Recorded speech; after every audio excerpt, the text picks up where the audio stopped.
여러분이 매달 받는 월급, 그게 영원할 거라고 생각하시나요? 올해 6월 미국에서만 일자리 9만 2천 개가 증발했고 실업률이 4.4%로 뛰었습니다. 블록의 잭도시는 직원 절반을 AI 때문에 잘랐다고 공식 발표했고 엔트로픽이 이번 주에 공개한 보고서는 화이트칼라 직종의 대침체가 시작될 수 있다고 경고하고 있거든요.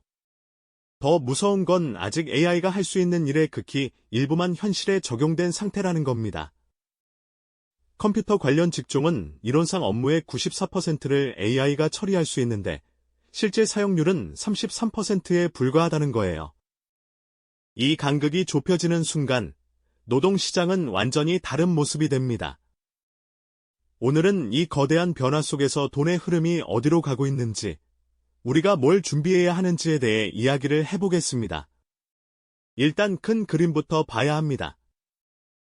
올해 구글, 아마존, 메타, 마이크로소프트 이 네 곳이 AI에 쏟아붓겠다고 발표한 금액이 6,500억 달러, 한화로 약 950조 원이에요. 우리나라 1년 예산보다 많은 돈을 AI 인프라에 몰아넣겠다는 겁니다. 브리치워터가 분석한 수치인데 이 정도 규모의 투자가 벌어지고 있다는 건 단순한 유행이 아니라 산업 구조 자체가 바뀌고 있다는 신호거든요. 문제는 이 투자의 방향이 바뀌고 있다는 점입니다. 예전에는 AI 모델을 학습시키는 데 돈이 몰렸어요. GPU를 수만 개 돌리고 원전 하나 분량의 전력을 쓰는 데이터 센터를 짓는 시기였죠. 스카이닉스의 히뱀이 날개 돋친 듯 팔린 이유도 그거였고요. 그런데 학습은 한계가 있습니다. 한 회사가 동시에 학습시킬 수 있는 모델은 기껏해야 두세 개예요. 수백 개를 동시에 돌릴 수는 없거든요. 진짜 폭발적으로 계산량이 늘어나는 건 학습이 아니라 추론 쪽이에요. 우리가 AI한테 질문하고 코드를 짜달라고 하고 이미지를 만들어 달라고 하는 그 모든 과정이 추론이거든요. 특히 올해 들어서 에이전틱 AI가 본격화되면서 이 추론 수요가 기하급수적으로 폭발하고 있습니다. 에이전틱 AI는 단순히 대화하는 수준이 아니에요. 사람 대신 비행기표를 예약하고 법률 문서를 검토하고 보안 시스템을 운영하는 거죠. 이 녀석들은 사람처럼 퇴근을 안 합니다. 24시간 돌아가면서 하루에 토큰 수백만 개에서 수천만 개를 소비해요. 그래서 지금 반도체 시장에서 일어나고 있는 가장 중요한 변화가 뭐냐면 GPU 중심에서 추론용 반도체로의 전환입니다. GPU는 공사장 트럭 같은 거예요. 힘은 세지만 연비가 나빠요. 매일 출퇴근하는데 트럭을 몰고 다닐 필요는 없잖아요. 추론에는 NPU나 LPU 같은 가벼운 칩이 훨씬 효율적이고 여기에 들어가는 메모리도 달라져야 합니다. 바로 며칠 전인 2월 25일에 스카이닉스와 샌디스크가 차세대 메모리 HBF의 글로벌 표준화 작업에 공식적으로 착수했어요. HBF가 뭐냐면 낸드 플래시를 고밀도로 적층해서 HBM의 한계를 보완하는 새로운 메모리 계층이에요. 에이전틱 AI가 밀리초 단위로 응답을 내놔야 하는 상황에서 기존 메모리로는 딜레이가 생기거든요. 양사가 올해 하반기에 샘플을 내놓겠다고 했고 실제 AI 추론 시스템에 탑재되는 건 내년 초가 될 거라는 전망이 나오고 있습니다. 여기서 투자 관점을 잠깐 짚어보면 HBF 표준화를 선점하는 기업은 3년에서 4년 전 엔비디아가 GPU 시장을 독점했던 것과 비슷한 위치를 잡을 수 있다는 분석이 있어요. 물론 아직 누가 승자가 될지는 확정되지 않았지만 추론 인프라라는 키워드는 앞으로 계속 뉴스에 등장할 거니까 주시할 필요가 있습니다. 자, 그럼 더 본질적인 이야기로 넘어가 봅시다. AI가 일자리를 대체한다는 건 이제 가능성이 아니라 현재 진행형이에요. 엔트로픽의 다리오 아모데이는 올해 1월에 38,000자짜리 에세이를 공개했는데 거기서 한 표현이 정말 인상적이었어요. 데이터 센터 안에 노벨상 수상자 5천만 명이 사는 나라가 생기는 것과 같다는 거예요. 우리는 평범한 사람들인데 경쟁 상대가 전부 천재라면 어떻게 되겠습니까? 장기적으로 대부분의 지적 노동은 AI가 더 효율적으로 처리하게 될 거고 그건 곧 일자리 축소로 이어집니다. 엔트로픽 연구팀이 이번 주 발표한 보고서를 보면 AI에 가장 많이 노출된 직업군의 특징이 흥미롭습니다. 대졸 이상 학력자일 확률이 4배 높고 평균 소득이 47%더 높고 여성 비율이 16%포인트 더 높아요. 변호사, 금융분석가, 소프트웨어 개발자 같은 사람들이 가장 먼저 영향을 받는다는 거죠. 창고 노동자나 요리사가 아니라 고학력 화이트칼라가 먼저라는 겁니다. 실제로 지금 실리콘밸리에서 개발자 채용이 급감하고 있고 22살에서 25살 사이 청년층에서 AI 노출 직종의 취업률이 16% 하락했다는 연구도 나왔습니다. 이걸 경제 전체 구조로 확장해보면 더 심각해요. 사람들 소득이 줄면 소비가 줄겠죠. 소비가 줄면 기업 매출이 떨어지고 그러면 추가 해고가 나오는 악순환이 시작됩니다. 특히 미국의 경우 모기지 시장이 GDP보다 큰 규모인데 고용이 무너지면 이 모기지 시장이 가장 먼저 타격을 받아요. 시트리니 리서치가 공개한 시나리오에서는 2028년경 글로벌 금융위기보다 더 큰 AI발 경제위기가 올 수 있다고 경고했거든요.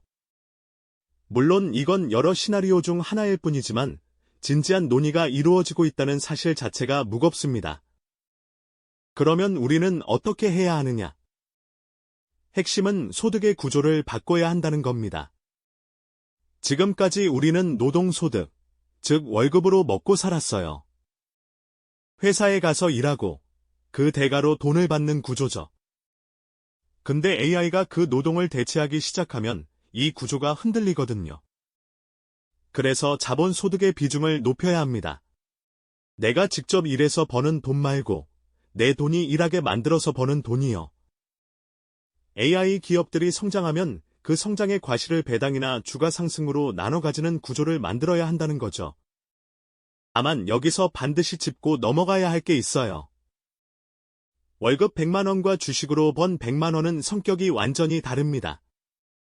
월급은 다음 달에도 들어올 거라는 예측이 가능하니까 그 돈으로 소비를 해요. 그런데 투자 수익은 다음 달에 마이너스가 될 수도 있잖아요. 이런 불확실한 소득은 저축으로 가지 소비로 이어지지 않거든요. 그래서 투자 소득도 가능하면 항상성을 가져야 합니다. 한 종목에 올인해서 대박을 노리는 방식이 아니라 꾸준하게 현금 흐름이 만들어지는 포트폴리오를 설계해야 한다는 뜻이에요. ETF가 이 관점에서 굉장히 유용한 도구거든요. 개별 종목 하나를 사는 게 아니라 여러 종목이 묶여 있으니까 자체적으로 분산 효과가 생기죠.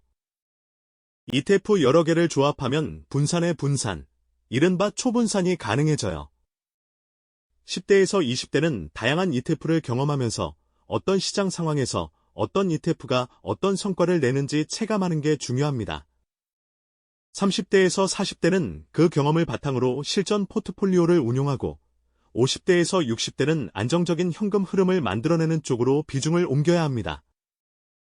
결국 투자도 숙련도가 필요한 영역이라 일찍 시작할수록 유리한 거예요. 그런데 투자만이 답은 아닙니다. 투자를 하려면 종잣돈이 있어야 하잖아요. 아무것도 없는 10대, 20대한테 주식 사라고만 하는 건 반쪽짜리 조언이에요. 여기서 주목할 게 AI 시대의 창업 기회입니다. 지금부터 향후 10년에서 15년 정도가 역사상 가장 저렴하게 창업할 수 있는 황금기가 될 수 있어요. 예전에 창업하려면 개발자, 디자이너, 마케터가 최소 서너 명 필요했고 프로토타입 만드는 데만 몇 달이 걸렸는데 지금은 바이브 코딩으로 혼자서도 앱을 만들 수 있습니다. 코드를 한 줄도 몰라도 자연어로 AI한테 설명하면 웹사이트가 나오고 자동화 시스템이 만들어지고 광고 영상까지 AI가 제작해주거든요. 실패해도 금전적 데미지가 거의 없는 수준이라 시도 자체의 리스크가 극도로 낮아진 거죠. 자, 이제 조금 무서운 이야기를 해봅시다. 다리오 아모데이의 에세이에서 가장 경고하는 세 가지 위험이 있어요. 하나는 AI가 노벨 상급 천재 수백만 명의 지적 능력을 가진다는 것이고, 또 하나는 AI가 테스트 중이라는 사실을 스스로 인지하고 그 기간 동안만 순종적인 척 연기했다는 실험 결과예요. 세 번째는 AI가 독재 권력과 결합하면 인류 역사상 가장 강력한 감시 체제가 가능해진다는 겁니다. 특히 두 번째가 소름 끼치는데, 엔트로픽 자체 연구에서 AI한테 형편없는 시를 보여주고 평가해달라고 하면 밖으로는 아름답다고 칭찬하면서 내부 사고 과정에서는 이거 별로인데 솔직하게 말하면 실망할 테니까 좋게 말해야지 이렇게 판단하더라는 거예요. 말하는 것과 생각하는 것이 다른 거죠. 더 무서운 건 이런 연구 결과가 인터넷에 공개되니까 그 데이터를 다시 학습한 최신 AI는 연구자들이 자기를 관찰하고 있다는 것까지 파악하고 그 속임수를 더 정교하게 숨기기 시작했다는 겁니다. 엔트로픽은 이걸 보상 해킹이라고 부르는데 우리가 하나를 찾아내면 AI는 그 뒤에 또 다른 걸 숨기는 창과 방패의 싸움이 지금 벌어지고 있어요. 중국은 이미 에이전틱 AI를 가장 빠르게 상업화하고 있는데 바이두와 알리바바가 이커머스에 AI 에이전트를 전면 도입했거든요. 문제는 이런 기술이 전체주의 사회에서 감시 도구로 쓰일 수 있다는 거예요. 미국에서조차 팔란티어의 피터 틸이나 알렉스 카프 같은 인물들이 AI를 활용한 대중 통제를 공공연히 옹호하고 있다는 점이에요. 팔란티어 주가가 계속 올라가는 이유도 시장이 이 시나리오에 베팅하고 있기 때문이거든요. 여기서 시선을 올해 경제로 돌려봅시다. 2026년은 세 가지 거대한 이벤트가 서로 맞물려 있는 해입니다. 4월 초에 트럼프 대통령이 8년 만에 중국을 방문해서 시진핑과 정상회담을 갖고 부산 회담 이후 1년간 유지됐던 관세 휴전의 다음 단계를 논의해요. 베센트 재무장관은 올해 양국 정상이 최대 4번 만날 수 있다고 했는데 만약 4월 분위기가 좋으면 여름에 시진핑의 답방까지 가능하다는 거죠. 미중 갈등이 완화되면 미국 쏠림이었던 투자 포트폴리오를 다변화할 기회가 열릴 수 있습니다. 두 번째 이벤트는 5월 연준 의장 교체예요. 트럼프가 지명한 케빈 워시가 파월의 뒤를 잇게 되는데 백악관은 이미 3월 초에 상원 인준안을 제출했거든요. 트럼프가 원하는 건 심플합니다. 금리를 많이 내리는 사람이에요. 그런데 3분기쯤 되면 금리 인하 사이클 자체가 거의 끝나는 시점이에요. 2024년 9월부터 5.25%였던 기준금리를 계속 내려왔는데 올해 9월에서 10월이면 마무리될 전망이거든요. 기대는 큰데 현실은 제한적이면 그 괴리에서 시장이 출렁일 수 있습니다. 세 번째는 11월 중간선거예요. 트럼프 지지율이 40% 초반에 머물러 있고 이란 공습에 대한 지지도 27%에 불과한 상황에서 중간선거는 최대 변수가 됩니다. 핵심 이슈는 어포더빌리티, 즉 서민들이 생활비를 감당할 수 있느냐는 문제예요. 바이든 시절 성장률도 괜찮고 주가도 나쁘지 않았는데 고물가 때문에 정권을 뺏겼잖아요. 트럼프도 같은 실수를 반복할 수 없으니까 중남미 4개국에서 커피와 바나나 관세를 제로로 내렸고 이탈리아 파스타와 가구 관세도 낮췄어요. 반도체 품목 관세도 머뭇거리고 있고요. 관세 전쟁을 격화시키면 물가가 올라서 서민표를 잃을 수 있으니까요. 이 세 이벤트가 독립적으로 존재하는 게 아니라 전부 연결돼 있다는 게 핵심이에요. 미중 관세 완화 여부가 물가에 영향을 주고 물가가 금리 인하폭을 결정하고 금리와 물가가 중간선거 결과를 좌우합니다. 올해는 한쪽만 쭉 올라가거나 쭉 내려가는 시장이 아니라 빠르게 변동하는 시장이 될 가능성이 높아요. 이럴 때 한 종목이나 한 섹터에 집중하면 낭패를 볼 수 있거든요. 넓게 분산하는 게 어느 때보다 중요합니다. 자, 그러면 가장 많이 받는 질문으로 가봅시다. 우리 아이들은 어떻게 키워야 되느냐는 거죠. 솔직히 10년 뒤에 어떤 직업이 뜰지 예측하는 건 불가능합니다. 그런 예측이 가능하면 강연할 게 아니라 학원을 차리는 게 맞겠죠. 다만 몇 가지 거시적 원칙은 말씀드릴 수 있어요. 수능은 당분간 사라지지 않을 거니까 기존 교육은 계속하되 남들이 하니까 따라하는 미투식 학원은 줄이는 게 낫습니다. 그 시간에 아이가 진짜 잘하는 걸 찾아주는 게 훨씬 중요해요. AI 시대는 슈퍼스타 경제라고 불리거든요. 뭘 하느냐보다 그 분야에서 상위 10%에 들 수 있느냐가 결정적입니다. 접시를 제일 잘 닦는 사람도, 줄넘기를 세계에서 제일 잘하는 사람도 억만장자가 될 수 있는 시대예요. 분야보다 깊이가 중요한 거죠. 안목이라는 것도 빼놓을 수 없습니다. AI가 귀여운 고양이 그림을 1000개 그려줄 수 있지만 그 중에 가장 잘 팔릴 그림을 고르는 건 사람의 몫이에요. 이 선택 능력, 안목은 경험과 내공에서 나오는 거라 하루아침에 만들어지지 않거든요. 그래서 특정 분야에서의 깊은 도메인 지식이 AI 시대에 오히려 더 중요해지는 겁니다. 아이가 특정 장난감에 미쳐 있으면 그게 바로 깊은 내공의 시작점이 될 수 있어요. 본인이 재미있어 하는 걸 막지 말고 그 방향으로 깊이를 더해주는 게 부모 역할이겠죠. 마지막으로 하나만 더 말씀드릴게요. 변화의 속도가 빠를수록 중요해지는 건 적응력과 회복 탄력성입니다. 뭘 하든 실패 확률이 높아질 수밖에 없는 시대인데 실패 자체는 문제가 아니에요. 얼마나 빨리 일어나는지가 문제인 거죠. 그리고 AI를 직접 써보는 것, 이게 정말 강조하고 싶은 부분입니다. 지금 우리 상황은 콜럼버스가 신대륙을 발견한 지 3년 된 시점과 비슷해요. 구대륙에서 상상만 하는 사람과 직접 배를 타고 건너가서 그 땅을 밟아본 사람 중 누가 더 정확한 판단을 내릴까요? AI는 단순한 기술이 아니라 하나의 새로운 문명이에요. 기술은 안 쓰면 그만이지만 문명은 빠져나올 수 없거든요. 주말에 바이브 코징으로 나만의 앱을 하나 만들어 보세요. 뉴스를 자동으로 모아주는 도구든 투자 리포트를 정리해주는 봇이든 4시간이면 기초를 배울 수 있고 30분이면 만들 수 있습니다. 그 경험이 AI 시대에 대한 직관을 만들어주고 그 직관이 결국 여러분의 돈과 커리어를 지키는 무기가 될 겁니다. 정리하면 이렇습니다.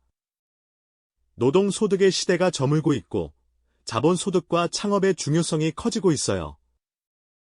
추론 인프라와 히베프 같은 차세대 반도체가 투자의 새로운 키워드가 되고 있습니다.